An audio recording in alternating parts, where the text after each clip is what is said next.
Hello again. So today what I'm going to talk about is the differences between working from home and working in an office. For the first 10 years of my working life, well, we'll call it my 20s. So for my 20s, I was working in an office for the large majority of the time. Call centers, data processing centers, things like that. And I did a little bit of retail, did a little bit of short term in restaurants and fast food. Also, I was a paper boy, and you really want to get into all my long list of things.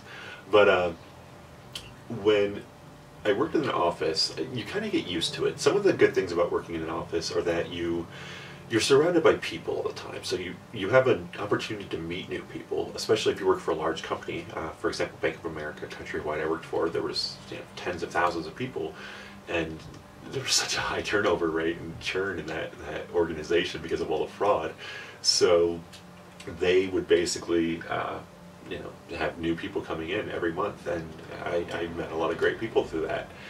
Uh, when you're working freelance or working from home, I apologize. When you're working from home, you're not surrounded by that anymore. All the office politics and all the annoying people are all gone, but so is your opportunity to meet new people and be introduced to new perspectives. You're kind of immersed in that in school, at work, things like that, but you pull yourself out of that, and it kind of slows down your life, which has its good and its bad. When I was working in an office, I found that I had my closet, for example, my wardrobe was, I had about 15 colored blue shirts, different shades of blue alone, much less all the white, gray, green, black, red, and other colors.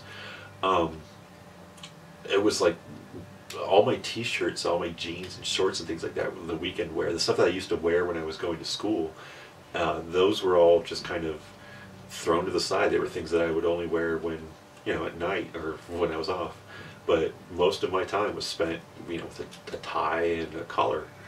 And when I quit, that was one of the first things. I just kind of sold off all of my shirts, I have, well, 1.5 suits left now, but I had 4 at the time. I just got rid of all of it. I didn't need it anymore. I wasn't going to dress up for myself, and I'm not really going to all that many, weddings and funerals anymore. So I got rid of a lot of that. So I look a lot, I guess we'll say poor, less professional, whatever you want to say, but I'm still working just as hard. I'm just, working from home. I'm doing it in my shirts and shorts and boxers and things like that. Working in an office, it does provide you with security. I always knew that my job was going to be there every day. I knew what was going on. I had a handle for things. Even when stuff would go crazy, I still knew what was going on, and I could kind of get through all of it.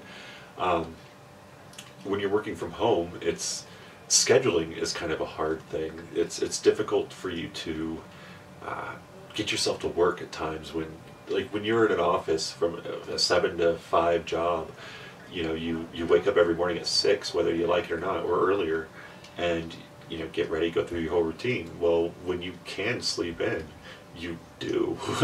So pushing yourself to work, I haven't used an alarm in years, and so the closest to an alarm I had was when I was in jail, when I got woken up at 4 a.m., by the way, by a detention officer who was there to wake me up from my slave labor shift. But it's nice to be able to control your own sleep schedule, but then you do have to also take responsibility and take control of it. There's a lot of distractions at home. There's a lot of things that you want to do: watch TV, play video games, go outside, do some chores, play with the dogs, the kids, things like that. But you've got to really buckle down. And you can do some of that stuff, but you've got to make sure you get your work done. When I was working in an office, I was putting in 14-hour days, sometimes more, working the weekends, all sorts of craziness I was going through. And I still, had to push myself to keep those crazy hours. I work holidays for myself and things like that. So it's a whole shift of taking responsibility for yourself and for your own schedule instead of being told what to do. that's really the biggest part of why corporate America fears letting people work from home, even though it is becoming more popular, is because they can't, monitor you. They can't tell you what to do, and there's this image of a lazy employee, and I'm sure those employees are out there because they're definitely in offices too. If you've ever been in an office, if people are watching movies, chatting all the time, I couldn't even tell you how many millions of chat logs they probably have of me at Bank of America to try to use against me.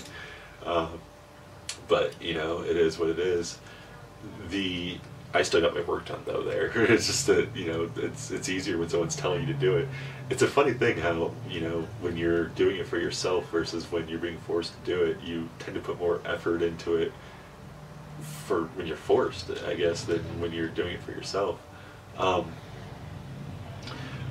I definitely miss things about working in an office. There's been several times since I've been working from home in the past 5 years where I've thought about getting an office so that I could, have a professional place and a massage of this, doing something.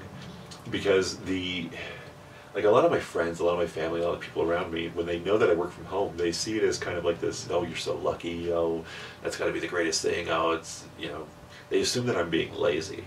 And I am lucky, and it is a great thing, but it's far from lazy. There's a lot of work involved in it. It's still work from home. It's not just, be at home. So there's definitely a stigma attached to working from home. It's kind of like a stay-at-home mom, which even then I've dated some stay-at-home moms and moms in general, and I can tell you that they do a lot of work at home. But yeah, recently I was dating an ER nurse who kind of wasn't into me, and there are several reasons, several things I did wrong, but a lot of it was where I'm pretty sure I got the impression that she just didn't feel that I had enough going for me because I was working from home. I felt too laid back where, she was used to that structure. I got lucky because when I was working in an office, Rhonda was my manager who taught me a lot. The way things ended at Bank of America were pretty bad, but I don't have any ill will towards Rhonda. She was one of my great teachers in life, and what she always taught me when I was working in management was that you have to treat your team just like it's your own small business, and that always made me go through and take responsibility for what was going on and pay attention to the details. And so now that I am running my own small business, I'm using those same skills that I learned in corporate America.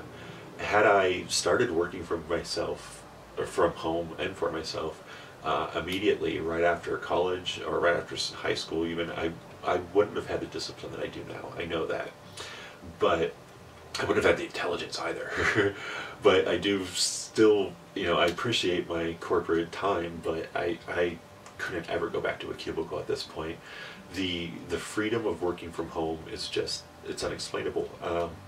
Like I explained in the last video, I lived in a van for a while. I traveled around. I got to see the world. I got to do things that people don't always get to do. When you're young, you think that you're going to have so much time. Like when you become an adult, you're going to be able to do whatever you want. You can do so many things, but in all reality, you can't because you're hampered. You have to make money. You're stuck. That's just the reality of what our lives as peasants really is like. And a lot of parents, that's why they save up to make sure that their kids can go to college or at least have a travel fund of some kind when they grow up, because they want them to experience all the things that they missed out on because they had to work. It's a part of the human condition, and I am glad that I was able to break myself from that.